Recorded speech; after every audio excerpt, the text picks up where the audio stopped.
So so বন্ধুরা, ভিডিওটি শুরু করার আগে বলছি, আপনারা এইটা দেখুন। জুন 29শে জুনের এই সময় পেপারটি আজকে কিন্তু দুটি খবর দেবো আইসিটি কম্পিউটার টিচারদের। ফার্স্ট খবরটা দেখুন, চুক্তির বঞ্চনা নয়, স্থায়ী পদে নিয়োগের নির্দেশ মেডিকেল সার্ভিস কর্পোরেশনের। এবার আপনারা বলবেন এটা মেডিকেল সার্ভিস কর্পোরেশনের, কিন্তু এখানে কিন্তু যে পয়েন্ট আউট আছে সেটা কিন্তু আমরা খুব গুরুত্বপূর্ণ পয়েন্ট আউট। সেটা কি, এইবার দেখুন পয়েন্ট আউটটি। এইখানে মেন পয়েন্ট আউট দেখুন, আমি বেশি পুরো জিনিসটা পড়বো না। আপনাদের যদি এই পেপার কাটিংটি লাগে আপনারা কমেন্ট করুন, আমি আপনাদেরকে প্রদান করে দেবো পেপার কাটিংটি। ঠিক আছে, এই পেপার কাটিংটার লিঙ্ক আমি প্রোভাইড করে দেবো, যদি সেখানে আপনারা পুরোটা পড়বেন। আপনাদের বহুমূল্য সময় আমি নষ্ট করব না, এখানে মেন পয়েন্টটা বলবো, ভিডিওকে আমি দীর্ঘায়িত করব না। শূন্যপদ থাকা সত্ত্বেও সরকারি প্রতিষ্ঠানে চুক্তির ভিত্তিতে নিয়োগের প্রবণতা বাড়ছে। চুক্তিভিত্তিক কর্মীদের স্থায়ী না করে বছরের পর বছর চুক্তিতেই কাজ করিয়ে নেওয়া হচ্ছে। তাদের কাজের ধরন স্থায়ী কর্মীদের মতো হলেও স্থায়ীদের প্রাপ্য সুযোগ সুবিধার কিছুই তারা পান না। এই অবস্থা চলতে পারে না বলেই মত দিল কলকাতা হাইকোর্ট। বাকিটা আপনারা দেখে নেবেন, কিন্তু মেন পয়েন্টটা এখানে দেখুন, তাদের কাজের ধরন স্থায়ী কর্মীর মতো হলেও স্থায়ীদের প্রাপ্য সুযোগ সুবিধার কিছুই তারা পান না। এর চেয়ে বেশি কিছু বলার দরকার নেই, আপনারা জিনিসটা ভালো করেই বুঝেন। এবার এই যে এখানে বড় করে পয়েন্ট আউট দেখুন, আদালতের পর্যবেক্ষণ কর্মীদের পেনশন প্রমোশনের মতো সুযোগ সুবিধা না দেওয়ার চেষ্টায় চুক্তিভিত্তিক নিয়োগের প্রবণতা বাড়ছে। 12 সপ্তাহের সময়সীমা দিল হাইকোর্ট। বাকিটা আপনারা জিনিসটা পড়ে নেবেন, কিন্তু মেন পয়েন্টগুলো আমি পয়েন্ট আউট করলাম। ঠিক আছে, এরপর যেটা আইসিটি কম্পিউটার টিচারদের আমি পূর্বেও বলেছি, এখনও বলছি, এই পয়েন্টটা আপনারা খুব গুরুত্বপূর্ণ পয়েন্ট। ঠিক আছে, আপনারা অনেকে কমেন্ট করেন খবর না এলে আপনি ভিডিও করবেন না, করবেন না। দেখুন, সেখানে সব সময় খবর আসে না, এটা আপনারা ঠিকই, কিন্তু কিছু খবরের মধ্যেও খবর থাকে। তাই বলছি চ্যানেলটা সাবস্ক্রাইব করে রাখুন, খুব গুরুত্বপূর্ণ।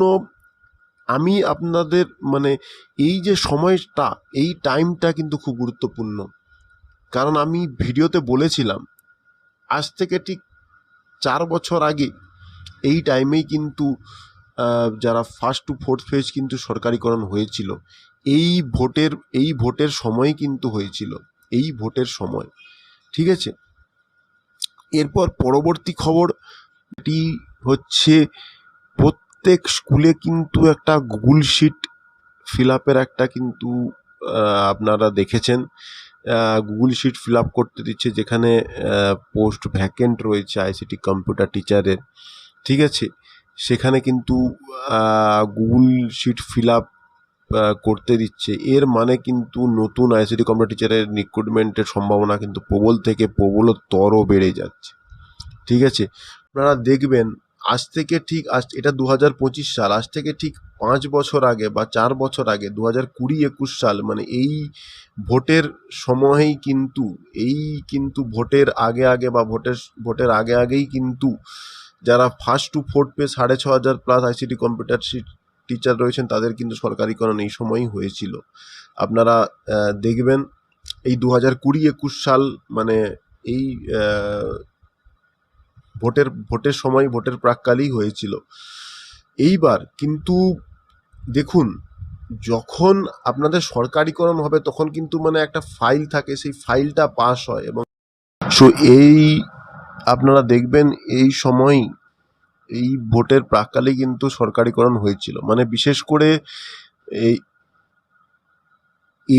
আমি ওই জন্যই বলছি এই সময়টা কিন্তু খুবই গুরুত্বপূর্ণ। এবং আপনারা জানেন একটা ফাইল একটা সরকারিকরণের জন্য একটা ফাইল হতে হয়, পাস হতে হয়। এবং মেন জিনিসটা কি, মেন হচ্ছে যারা 5th আর 6th পেজ কোম্পানির আন্ডারে রয়েছেন, তারা মেন যেই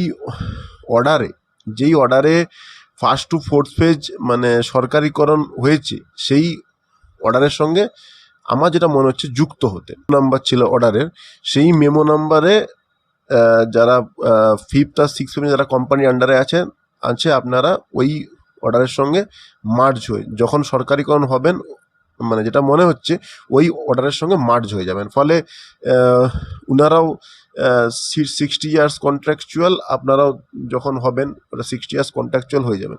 বাকি তো আপনারা জানেন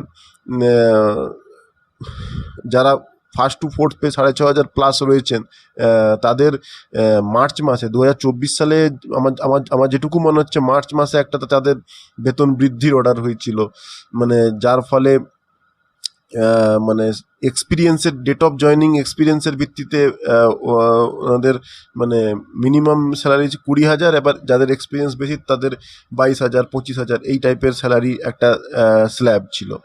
ঠিক আছে, এইবার আপনারা যখন আপনাদের সরকারিকরণ হয়ে যাবে তখন আপনাদের বেতনটাও অটোমেটিক্যালি 20+ আশা করি হয়ে যাবে। এরপর মেন জিনিসটা হচ্ছে আপনাদের মেন জিনিসটা মানে যারা fifth and six page company আন্ডারে রয়েছেন 3,500 প্লাস, আপনাদের মেন এই মানে কোম্পানি থেকে সরকারিকরণ, কিন্তু এই সরকারিকরণ কিন্তু এই সময় কিন্তু সম্ভাবনা প্রবল। এবার আপনারা অনেকে বলছেন আপনি কি করে বলছেন, এখন তো ফাইল সেরকম পাস হয়নি, সেরকম খবর পাওয়া যাচ্ছে না। কিন্তু দেখুন, আমি যেটুকু বলছি মানে এই যে টাইমটা, এই যে মানে ভোটের প্রাককালে এই সময় কিন্তু যেগুলো হয় এই সময় কিন্তু হওয়ার সম্ভাবনা প্রবল থাকে। ঠিক আছে, যেমন আপনারা দেখবেন লোকসভা ভোট 2024 লোকসভা ভোটের সেই সময় কিন্তু আইসিটি কম্পিউটার টিচার যারা মানে ফার্স্ট টু ফোর্থ পেজ সরকারিকরণ যারা হয়েছে তাদের কিন্তু বেতন বৃদ্ধি হয়েছিল। ঠিক আছে, অবশ্য তারা এখনো মানে এরিয়ারটা পায়নি, যেটুকু আমার মনে আছে, যেটা এপ্রিল মাস থেকে আগস্ট মাস অবধি আশা করি এরিয়ারটা তারা এখনো পাননি। কিন্তু মানে আপনারা বারবার দেখেছেন যেটা 2021 সালে ভোটের আগে আইসিটি কম্পিউটার শিক্ষকদের সরকারিকরণ হয়েছে ফার্স্ট টু ফোর্থ পেজ, যারা 6,500 প্লাস কম্পিউটার শিক্ষকদের সরকারিকরণ হয়েছিল। তারপর লোকসভা ভোটের সময় 2024 সালের লোকসভা ভোটের সময় ICT computer teacher first to fourth পেজের বেতন বৃদ্ধির অর্ডারটা বেরিয়েছিল। এই কিছুদিন আগে আপনারা দেখেছেন একটা সিলেবাসের অর্ডার বেরিয়েছে। কিন্তু আপনারা এইটুকু দেখতে পাচ্ছেন কিছু না কিছু একটা হচ্ছে। ঠিক আছে, এরপর হচ্ছে আপনাদের কিন্তু অ্যাক্টিভ থাকতে হবে, আপনাদের জোটবদ্ধ হয়ে থাকতে হবে, আপনাদের নিজের আইডেন্টিটিটা দেখাতে হবে। আপনারা এখনও কোম্পানির আন্ডারে আছেন, আপনাদের এখনও সরকারিকরণ হয়নি, সেইটা কিন্তু আপনাদের আইডেন্টিটিটা বুঝাতে হবে। আপনারা এখনও মানে কোম্পানির আন্ডারে আছে, আপনার সরকারিকরণ হয়নি। বাকি আপনারা এটাও জানেন যারা সেভেন্থ ফেজ মানে যারা এখনো যাদের অনেকে সেভেন্থ ফেজ যাদের রিক্রুটমেন্ট এখনো হয়নি, তাদের পরীক্ষা হয়ে গেছে, তাদের ইন্টারভিউ যাদের হয়েছে, তাদের এখন রিক্রুটমেন্ট হয়নি।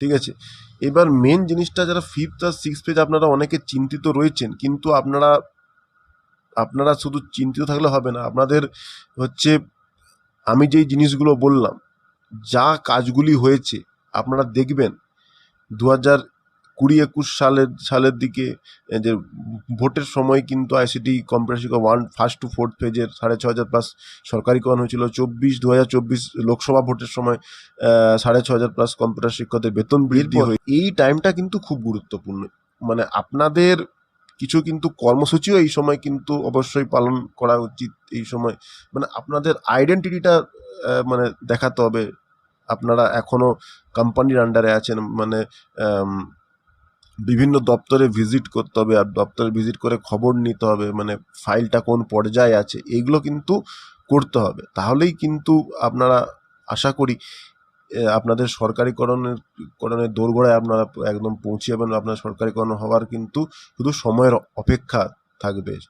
ঠিক আছে, যেইটুকু আপনাদের ইনফরমেটিভ দেওয়ার আমি ইনফরমেশন প্রদান করলাম, এবং খুব শিগগিরই আমি লাইভে আসছি, কারণ সরকারিকরণের প্রক্রিয়া যখন শুরু হবে কিন্তু তখন প্রচুর ডকুমেন্টস লাগবে এবং প্রচুর ডকুমেন্টসের জেরক্স কপি লাগবে, যেটা আপনাদের ডিআই অফিসে জমা দিতে হবে। এবং পোর্টালাইজেশনের সময় যখন IOSMS পোর্টালাইজেশন হবে সেই সময় কিন্তু অনেক কিছু আপনাদের প্রদান করতে হবে, সেই সংক্রান্ত অনেক ডকুমেন্টস লাগবে। বিভিন্ন যেগুলো এলিজিবিলিটি ক্রাইটেরিয়া ডকুমেন্টস, যাদের BCMC আছে BCMC এর এগুলো, বা যাদের গ্র্যাজুয়েশন প্লাস ডিপ্লোমা আছে সেগুলো লাগবে, প্লাস যারা সেই সময় এক্সপিরিয়েন্স যদি সেটাও লাগার সম্ভাবনা রয়েছে, ঠিক আছে। সো তার আগে মেন হচ্ছে মানে পোর্টালাইজেশন, সরকারিকরণ কিন্তু এই টাইমটা কিন্তু খুব গুরুত্বপূর্ণ। আপনারা অনেকে অনেক কিছু কমেন্ট করবেন এই ভিডিওর পর, কিন্তু আপনারা আপনারা নিজেরাও মনে করুন, নিজেরাও ভাবুন, যা যা মানে যেই কাজগুলো হয় কিন্তু এই টাইমেই হয়, ঠিক আছে। যেটা বেতন বৃদ্ধি হোক, সরকারিকরণ হোক, এই ভোটের সময় কিন্তু জিনিসগুলো হয়ে থাকে। সো সময় নষ্ট আর করবো না, ঠিক আছে, ভিডিওকে দীর্ঘায়িত করব না, আজকে এই পর্যন্তই। দেখা হচ্ছে পরবর্তী ভিডিওতে। Good bye and thanks for watching this video. আশা রাখি পরবর্তী ভিডিওতে আরও অনেক কিছু আপনাদের গুড নিউজ প্রদান করতে পারবো। So thanks for watching this video, ভালো থাকবেন।